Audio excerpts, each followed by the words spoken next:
We're back for our daily MLB best bets here on the channel. 5 of them today with a money line, a 2-leg money line parlay, Nationals best bet as always, Nerfy, and a player prop today for this 15-game slate. A lot of good games today, no early games, so we start the slate off with our first game at 3:35 and onwards. But again, 5 best bets for this 15-game slate. And folks, before we get into the video, make sure to hit that subscribe button down below for some more daily MLB best bets here on the channel. Later today, we're going to have our NBA playoff predictions, 4 games today in the NBA. Make sure to check out that video in a couple hours here on the channel. And on Greedo Plays MMA, we're going to have, or we do have, our UFC Fight Night Des Moines predictions with Corey Santagan and Divison Figueiredo in the main event. Over in the PFL, we also have our PFL World Tournament 4 predictions. Mr. Wonderful Phil Davis taking on Rob Wilkinson over in the main event from Universal Studios. And go subscribe to Greedo Plays MMA. We're inching closer to 1,000 subscribers.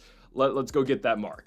Okay, on to the first of our 5 best bets for today. Let's start with our best player prop. Yesterday, we did not hit our player prop for, our normal player prop. We hit our Nationals player prop, though, at plus money. Shout out to James Wood, solo shot against Jose Urania. Yeah, the game was 15-0, but hey, a cash is a cash for our bet. Regardless, today we're going to go with Jazz Chisholm on the over hits, runs, and RBI. It is over 1.5, and it's great odds. I'm seeing this line fluctuate anywhere from -110 to -20.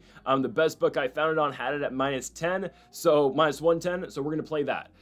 Jazz Chisholm -110 today against Kyle Gibson pitching for Baltimore.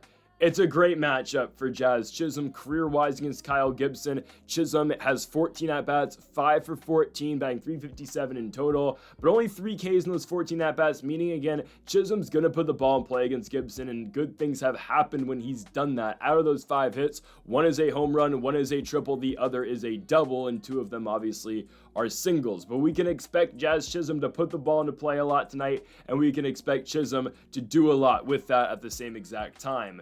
On top of that, I know, again, the Yankees are a very explosive lineup, and Jazz Chisholm has just been kind of mid recently. I understand that. Chisholm had that great start to the season to start off the year against the Brewers and against the Arizona Diamondbacks, but now Jazz finds himself batting 173, okay? Yesterday, him and the Yankees play the Baltimore Orioles. Chisholm goes 0 for 3 with 3 strikeouts. I get it, that's bad, but prior to that, Chisholm had gotten on base in the past 5 games, and he had scored runs. He had scored a run in 3 out of those 5 games as well. So again, that's the beauty here of the runs, the hits, runs, and RBI. Sure, we're not going to get the value like we will with the total bases, like yesterday with James Wood, right? We had 1.5 total bases over. That's plus 110. We're not going to get that value. I get that, and usually the plus money with the hits, runs, and RBI, but for good reason. It is much easier to hit this because, we could hit this line today without Chisholm even getting on base, right? We can get 2 RBI without getting a hits, more likely. We could get, again, Chisholm could get on base with a walk. He could score, and later in the game, he could, ground out, force a run to come in, sack fly, there's an RBI. There's multiple different ways Chisholm can hit this line for us tonight. The easiest way by far, though, is going to be via a hit and then him getting knocked in right after, or Chisholm batting with runners in scoring position, and all that we need will be a base knock. So again, when we look at a line like this, it's not solely just dependent on the hitter themselves because it's not total bases. We do need some luck around us, but thankfully for Chisholm, again, he's in a great spot in the lineup. Chisholm batting 5th, which means he's behind Trent Grisham, the leadoff batter, Aaron Judge, who's the league's best hitter, batting .405 in the 2, Cody Bellinger in the 3, who has been very inconsistent this season, but again, Bellinger has potential to get on base, and then Paul Goldschmidt's in the 4, right ahead of Chisholm. Goldschmidt's batting .361 this season. So yeah, Jazz hasn't been great, averages in the 170s, but Aaron Boone and the New York Yankees have continued to show confidence in Chisholm and give him opportunities in the middle of the lineup to knock runs in. And after a day yesterday where he was the only Yankee in the lineup who didn't have a hit other than Peraza, it's a great opportunity for Chisholm to get on the board and put one in play, especially, again, against a pitcher like Kyle Gibson, where career-wise, Jazz has always hit well against. I refuse to believe Chisholm is going to continuously hit this bad the entire season. I think eventually he's going to have to come through, and I think just the line is too good for us today. Again, this could get over with in the first inning. I'm serious. Aaron Judge could get on base with a single. Cody Bellinger, so we could map out an inning right here, and this is the easiest way Chisholm could get this. All right, Trent Grisham, let's say he strikes out. Aaron Judge gets on with a single. Bellinger, let's say he walks. All right. Goldschmidt is a base knock. Judge scores. Bellinger moves to third. All Jazz has to do here is base hit. He'll clear the line, or put a ball in play. There's an RBI, then we can revisit the hit later. I feel so good about this, especially where Chisholm's at in this Yankees lineup. And by the way, and the way he hits against Kyle Gibson, I think we're okay with this. I'm going with Jazz Chisholm over 1.5 hits, runs, and RBI here on the road at Camden Yards against the Baltimore Orioles. Let's move on to our second best bet of the video, and we move to our Washington Nationals best bet of the day, and we go to our pitcher, our all-star pitcher, and potentially the best pitcher strikeout-wise in the MLB. It is Mackenzie Gore. We're taking Mackenzie Gore over on strikeouts, over 6.5 at -125. Gore still leads the MLB in home. I wish he led the MLB in home runs. He leads the MLB in strikeouts. Mackenzie Gore has 53 strikeouts over 6 starts. Who's in second place? Zach Wheeler with 50. Happens to obviously occur today that Zach Wheeler and Mackenzie Gore are pitching against each other. I think the Nationals can win this baseball game, but that's not the play today. Yesterday, I thought that we could have beat the New York Mets. Obviously, we didn't, and yet we chose James Wood on the over total bases. That hit. Nationals money line did not. So again, that's why we decided to go with James Wood on the overall best bet. Today's best bet is going to feature Mackenzie Gore. Gore's been electric this season, man. I mean, Gore has hit this line in every single start he's had except for one. So out of 5 of his 6 starts, Mackenzie Gore has gone over the 6.5 strikeout mark. And oh, by the way, in his one appearance against the Philadelphia Phillies this year on opening day, Mackenzie Gore went 6 innings, 1 hit, 0 walks, and 13 strikeouts. Yeah, Mackenzie Gore is simply put that good. He is. The guy's elite. He's fully taken that step up this season. ERA is at 3.34. Had a couple rough outings in Miami, and then, actually that's only in Miami and in Toronto he wasn't great. But other than that, Mackenzie Gore's been very solid. He's unfortunately not gotten to pitch a lot at home this year. He's been pitching on the road away from Nationals Park, but still, again, Gore's been electric. He's been great. Best strikeout guy in the league right now. Unfortunately, his record, again, pitching records don't matter, but still, Mackenzie Gore's 2-3 this season. Just goes to show what the Nationals do sometimes. Now, this team is turning it around, and they get the Phillies today. All right, a Phillies team that has won back-to-back games after dropping 5 straight to the Marlins, Mets, and Cubs. They win the tail 2 games of that 3-game set against Chicago on Saturday and Sunday, winning on Sunday Night Baseball 3-1, and then winning the game previously on Saturday, scoring 10 runs in a win over Chicago. 6 of those were scored in the 4th inning. Now, I think this is a great spot for Mackenzie just because of the guys in this lineup that he is going to be able to strike out. I mean, we look at the lefty-lefty matchups. The Phillies, 3 out their 4 top hitters are left-handed, at least in the order. Bryson Stott, lefty, big strikeout potential. Bryce Harper, we know how good Harper can be, but still, Gore gets lefty-lefty. That slider away is going to get Bryce to bite all game long. Kyle Schwarber, same exact thing. And then once we get to the bottom of the lineup, I mean, these guys aren't that great. Nick Castellanos, all right. I mean, again, Castellanos has been hitting fairly well this season, but is Casti the biggest threat in this lineup? I'm serious. He might beat a Mackenzie Gore. Just matchup-wise. GT Realmuto's a strikeout machine. 3 strikeouts on Saturday. The guy's batting in the 230s. Max Kepler, well, that's a lefty. I'm okay. Alec Boehm, nothing special this season. Josh Rojas has been okay as a 9-spot hitter, but it's a great opportunity for Mackenzie Gore to really come through and get us to 6.5 strikeouts. Again, he's hit this line in every game but one this year. I think we're going to hit it. And hopefully Mackenzie Gore is going to continue to be the ace of this team. And moving forward, man, you're looking at him and potentially we're going to pair him with a guy like Jamie Arnold in the offseason. I think it's a big question. Okay, who are the Nationals going to pick with the number 1 overall pick in the draft this year? I think it has to be Jamie Arnold, right? The man out of Florida State has been great this season. I'm not going to straight up say he's going to be like a Steven Strasburg, but I think Arnold has the potential to be really good in this league for a very long time. I feel like he's by far out of the top picks the most pro-ready guy. There's the other 2 options I could see happening. That's Ethan Holiday and that's Seth Hernandez, 2 high school products. And I like Ethan Holiday a lot. And personally, if I got my wish, I think Ethan Holiday should still be the number 1 overall pick. But I'm not going to be mad with Arnold. Seth Hernandez, I understand, is great. I wonder and I worry about how the Nationals are going to really develop Hernandez through their minor league system. So personally, that's why I'd rather go Arnold or Holiday. My thing about Ethan Holiday is just that I don't think the Nationals can screw that guy up. I think he's going to be great wherever he goes. There are some other bats, obviously, that are great, but those are the 3 that really feel like the only contenders to be the number 1 overall pick. Arnold, Holiday, Hernandez, likeliness in that order. I really don't see the Hernandez one, but the other 2, 100%. I'm fine either way there. But going back to Mackenzie Gore, right? I mean, we're going to see him continue to lead this Nationals rotation for years to come with guys like potentially a Jamie Arnold. Cade Cavalli comes back soon. Oh, man. The Nats are getting hot. I know they lost yesterday and got blown out, but I think they can get the Phils today. That's not the best bet, but we're taking Mackenzie Gore on the over 6.5 strikeouts, and let's hope for my sake the Nationals can start to build some more momentum. After splitting against the Mets, we need to win this 3-game set in Philadelphia. We need to win it. And this is one of the games we have to win, I'm going to be honest. Mackenzie Gore on the bump, this is a spot where I expect the Nationals to win, I'm just going to be honest. I don't care we're underdogs. I expect us to win today. I expect us to win Wednesday. I don't know about Thursday. Actually, I think we can beat Taijuan Walker on Thursday with Soroka back on the bump. Am I smelling a sweep right now?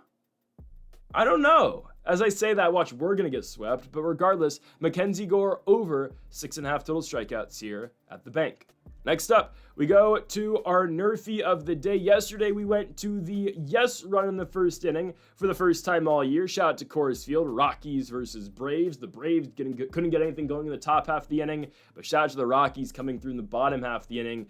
Big home run, big 3-run shot by Hunter Goodman, got us on the board, and we hit on the yes run scored in the first inning, right? I mean, we took all that juice at minus 140. We had to hit it, and that's exactly what happened. Okay, today we're going back to the no run scored in the first inning, though, going back to our bread and butter, and we're going to Globe Life Field in Texas, or Arlington, Texas, between the Texas Rangers and the Athletics. The Rangers are ice cold. I'm not going to deny that, right? We had them yesterday in the money line. Wasn't Patrick Corbin's fault, which is surprising.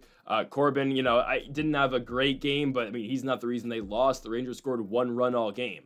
Great. Let's hope that kind of trend continues here today, at least in the first inning. The pitching matchup tonight, it's going to be obviously all-time great pitcher on the mound for the Rangers, Jacob deGrom. For the A's, it's going to be Jacob Lopez. Lopez making his first start this season, basically just an opener, but I don't mind the matchups that Lopez is going to be given at the top of this Rangers order. I'll get to that in a second. But anyways, and especially just the way the Rangers have been hitting, I can't trust them to put any runs on the board. The more concerning part, honestly, to me, is not the relief pitcher making his first start this year. It's Jacob deGrom. I'm going to be honest. DeGrom's still really good, don't get me wrong. I mean, he's not what DeGrom used to be, but his last 2 starts have been pretty good, right? Against the Dodgers, he goes 7 innings, 3 hits, 1 run. Spectacular start in which the Rangers still ended up losing. And then against the A's in his last start in Sacramento, he goes 5 1/3, 6 hits, 2 runs. A very serviceable start. I do just get concerned about, the guys at the top of this A's lineup. Jacob Wilson is great, man. That guy is an on-base machine. He finds ways to put the ball in play, and regardless of how well he hits the ball, I mean, it feels like Jacob Wilson is in each at-bat, and he's always threatening. Brent Rooker, you know what he can do, right? Tyler Soderstrom, Shea Langoliers, Lawrence Butler, Miguel Andujar probably won't be playing today because he only hits against lefties like he did against Corbin yesterday. Regardless, though, I mean, Nick Kurtz will likely be in the lineup today now. Instead of Andujar, you probably move Soderstrom back to left, Kurtz at first. There you go. I mean, they're tough, but I think deGrom can get 1, 2, 3 here in the first inning. I think he can, right? We're probably going to see Wilson, Rooker, Soderstrom. I think the toughest guy to get out is Wilson. I think that's apparent. You look at the last time, though, deGrom pitched against the A's, right? He got out that first inning unscathed. It was a different lineup for the A's back then. They've moved Butler down the lineup, I guess maybe after his 3 strikeout game against the White Sox where he slammed his bat in the ground. Hell, I was at that game. But anyways, Butler's looking like he's in the 5-6 now. But anyways, that first start for deGrom against the A's was Butler, Wilson, Soderstrom. We'll see what they do now. But back then, deGrom, that was just his last start, did get through the first inning without giving up a run. I think he does that again. In terms of Jacob Lopez, lefty on the bump. Again, he's just an opener. That's all he is. I'm okay with this. There's no one in the Rangers lineup that scares me, especially in the first inning. But Kevin Pillar is going to get things going. Kyle Higashioka, likely Jock's not going to be hitting against a lefty. No, actually, it's an opener. Jock's probably going to be in the lineup. He might be in the 3 still. Because they know, Lopez isn't going to go that deep into this game. So you don't need a platoon Jock tonight. You get your best guy playing who's batting 100. Nothing scares me at the Rangers right now. They're a team that's just ice cold, and until we see this team turn it around, there's no reason to pick them. So we're going to fade them here, not with the money line like yesterday. Obviously, we picked them yesterday. But today, we're just going with the Nerfy. I don't feel confident in this Rangers team finding a way to score. And at the same time, I think Jacob deGrom can get them 3 outs in the top half of the inning. So we're going Nerfy here for A's, Rangers, and Texas. -120. I like the odds. Let's do it. Fourth best bet of the day, we go to our money line. So we're going to close the video here. We haven't done it in a minute. We did hit our last money line parlay. God, it was like a week and a half ago. But we're going to close the video at that. We're going to go first here to our first money line play of the day. Padres versus Giants in San Diego. An elite pitching matchup tonight. Logan Webb for the Giants, Nick Pivetta for San Diego. Pivetta with a 1.20 ERA in the season with a 4-1 record. Logan Webb 3-1 in the year, 1.98 ERA. A phenomenal last start against the Milwaukee Brewers where he went 6 1/3, gave up 0 runs on 6 hits. Logan Webb's great. Nick Pivetta has been very good as well. His last start, incredible against the Detroit Tigers at Comerica Park. 7 innings, 2 hits, 0 runs. I'm actually going with the Giants, though. Guys, the Padres have lost 4 in a row. Their last win was Nick Pivetta bump day in Detroit. Since then, they've lost 4 straight games, and in those 4 games, they've scored a combined 3 runs. It's a 6-0 loss to the Tigers, a 1-0 loss to the Tampa Bay Rays, a 4-1 loss to Tampa, and a 4-2 loss to Tampa. San Diego is losing, and they are losing a lot right now. At one point in time, this team had the best record in baseball. Still, they're they're still 6 games over 500. They are ice cold right now, and it all starts with the bats. And you might think to yourselves, well, you're picking the Giants to score on Nick Pivetta, who's been really good this year, and the Giants, you look at their lineup, they're not great. I understand. Guys, I'm at the point right now with the Giants, and this is going to change, obviously, because this is still April. The Giants just find stupid-ass ways to win games. I'm just going to be honest. Guys, this team's unimpressive. You look at their lineup, they have 2 of the worst hitters every day in their lineup. I'm looking at Lamont Wade and Patrick Bailey. 2 good baseball players, but right now, they are just not finding ways to get on base. Lamont Wade's batting 110. Patrick Bailey, who's an excellent fielder, gold glover behind the dish, is batting 164. And yet this team is still 9 games over 500, and they have the second best record in all of baseball. How? It starts with Jung-Ho Lee, who's been electric, batting 324 in the 3. Yastrzemski's been good. Adames slowly improving. Matt Chapman, you know what you're going to get out of him. Elliot Ramos, Wilmer Flores, and obviously, that game against the Rangers on Sunday, the Little League inside the park home run to end it. It's a tapper that Elliot Ramos hits, and somehow he finds his way running all the way across the base paths, and he scores. The Giants win on 5 hits in that game. The Rangers make 2 errors in the final play of the game, 3 in total in the entire 9 innings, and the Giants win the game and they win the series. Good on them, guys. This team, again, finds ways to win. And that's honestly what we're looking at tonight. It's just a matter of I think they can find a way to beat the Padres, especially the way the Padres bats have been going recently. Nando's great. I'm not going to deny that. Nando's batting 346. Machado's been doing all right as well. But you look at the bottom half of this lineup, and it's just, not much going on. Just the problem is everyone's cold. The Padres right now feel like they can't buy a hit with a runner in scoring position. There's no clutch gene to this team right now. Yes, Nando's great. Yes, Machado's hitting well. Bogarts has been all right. Gavin Sheets has been really good batting in the 2 spot most nights for this team. But they just lack everywhere else, I'm going to be honest. Their best chance to win games 100% is with Pivetta on the bump, right? Again, this guy, when his last start, went 7 innings of scoreless baseball against the American League's best. And yes, I mean that, the American League's best, the Detroit Tigers. But at the same time, you're going to get a guy pitching for the Giants and Logan Webb who's going to dominate.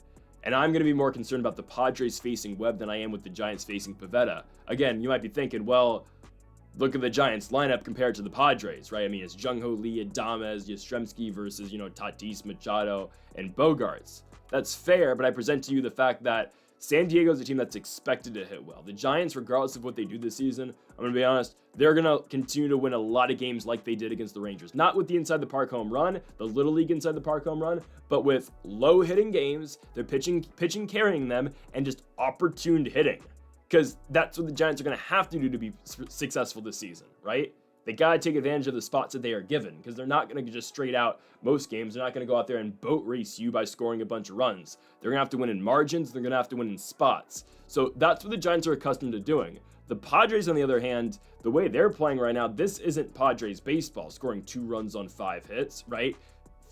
Hits far and few in between, not clutch hitting by this squad. That's why I think it's a bigger adjustment for the Padres tonight against a great pitcher and a great strikeout pitcher in Logan Webb than it is to the Giants. The Giants have been facing great pitchers all year long, and they've been finding ways to win. Again, look at their record. They're 9 games over 500. Nick Pivetta has been good this season, but again, the Giants find ways. Recently, the Padres have been finding ways not to score. They got shut out in back-to-back games against Detroit and Tampa Bay, and then in the final 2 games against the Rays, 3 runs combined. And that's again against Zach Lytle in the Padres' last game. Guys, Lytle was 0-5 this season with a 6 ERA. He comes into San Diego, goes 5 innings, 5 hits, 2 runs. What's going to happen when Logan Webb, a legitimate all-star caliber pitcher, comes into San Diego? We expect him to dominate. So I'm going with the San Francisco Giants here to go down south to San Diego and win this baseball game. They are slight favorites at -125, and that's exactly where we're going. Give me the San Francisco Giants to beat the San Diego Padres as the -125 favorites. Final best bet of the day, we go to our 2-leg parlay. First leg, Milwaukee Brewers in Chicago against the Chicago White Sox. Second leg, the Los Angeles Dodgers at home against the Miami Marlins. Okay, this does feel kind of, I don't want to say cheap, because these are the 2 biggest favorites of the day, if I'm not mistaken. I could be wrong. I think, oh no, the Braves are a bigger favorite at -200. They're playing the Colorado Rockies. Personally, I don't like betting those type of games because they're at Coors Field, and I'm just going to stay away. Also, the Rangers are a pretty big favorite today against the A's just because of the pitching matchup with Lopez and Jacob deGrom. Okay, that's fine. We're taking the Brewers on the road and the Dodgers at home. So explanation for this, the Brewers are facing Chicago. I know the Brewers had lost 4 in a row. They bounced back in the final game of that 4-game set against the Cardinals, 3-game set against the Cardinals. Primarily that's because Jose Quintana was on the mound and we had the Brewers in that game, right? We saw they lost the first 2, but we see, okay, they're going to salvage the series, kind of. You get your best pitcher on the mound, Quintana should find a way to win. Okay, they're playing the White Sox today. I'm perfectly fine with the money line here. Again, it's a parlay, obviously, but Milwaukee -235, give or take, depending on the book. Freddie Peralta's pitching. Now, Peralta's struggled to go deep in games since that great start he had against the Royals where he went 8 innings, 2 hits, 1 run. He hasn't gone past the 5th inning in any of his starts since. I understand that. But Peralta is still in the limited time that he's going to pitch, depending on the start, he's going to give you good innings. And he's going to really be good in those spots. Especially against a White Sox team, which can show you something at some points. Don't get me wrong. Like, I saw them play in Sacramento. They won 1 game out there, 10-3, right? We had them when they beat the Twins on getaway day last Thursday. We got screwed, actually, on the +1.5 point spread, but it's okay. Our run line. But anyways,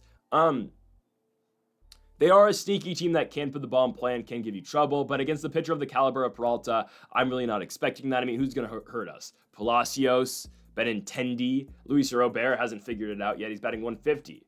Cuero, I'll give him that. The DH, Cuero is batting 344. He's been good. I saw Brooks Baldwin go yard on Mason Miller in Sacramento. There's guys, but no one they can really depend on, and I think, again, Freddie Peralta is going to dominate that. And I'm not going to sell you on the Brewers' bats. I don't think they're great.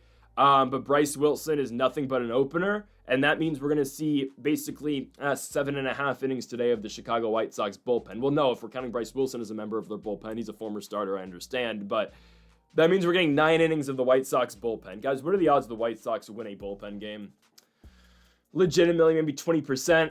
I'm liking our odds here. Give me the Brewers. Okay, second half of the parlay, Dodgers versus Marlins. We don't know who the Dodgers are pitching today. They're on a 3-game winning streak, winning the final 2 games of their series against the Pittsburgh Pirates after the Paul Skeens masterclass on Friday, and they beat the Marlins yesterday in extra innings. All right, Tommy Edman walk-off double. We don't know who's pitching yet for Los Angeles. I'm not entirely sure. I'm going to be honest, guys.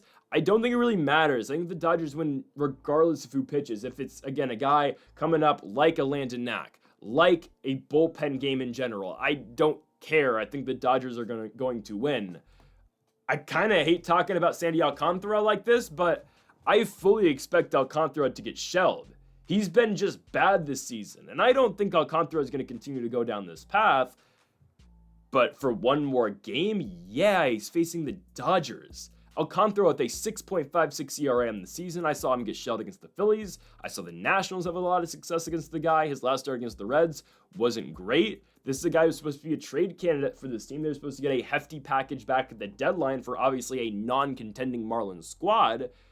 But what package are you going to get for a guy who's got a 6.56 ERA and has just been below mediocre so far this year?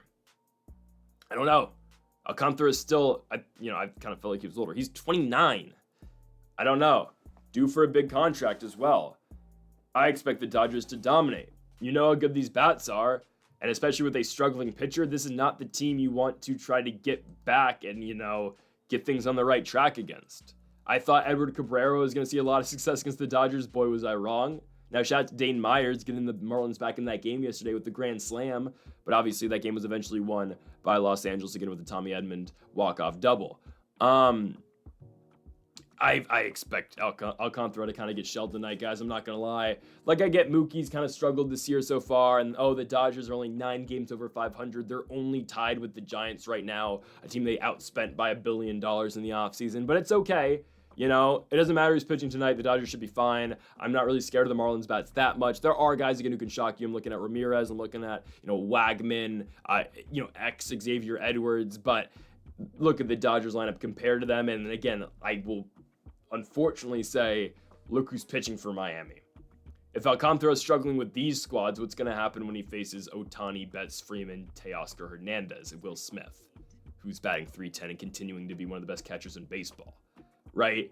And it's just not a recipe for success, and I think the Marlins are going out here to get slaughtered tonight. So our 2-leg parlay is the Los Angeles Dodgers and the Milwaukee Brewers. You combine those two plays, and you get about plus 113 / plus 115 for the full payout here for this 2-leg parlay. I like it a lot. Again, 2 favorites, sure, 2 big favorites, but very favorable spots for both these teams. There's a reason the odds are already where they're at. So give me the 2-leg parlay, Milwaukee and Los Angeles, plus 113. So folks, thank y'all for watching our MLB Best Bets here for April 29th. If you have not yet though, make sure to hit that subscribe button down below for more, and make sure to leave a like if you did enjoy the video. Make sure to comment if you do disagree with any of the picks. We'll be back tomorrow for more daily MLB Best Bets, and of course make sure to go check out our NBA predictions later today as well. Folks, thank y'all for watching, and Mamba forever.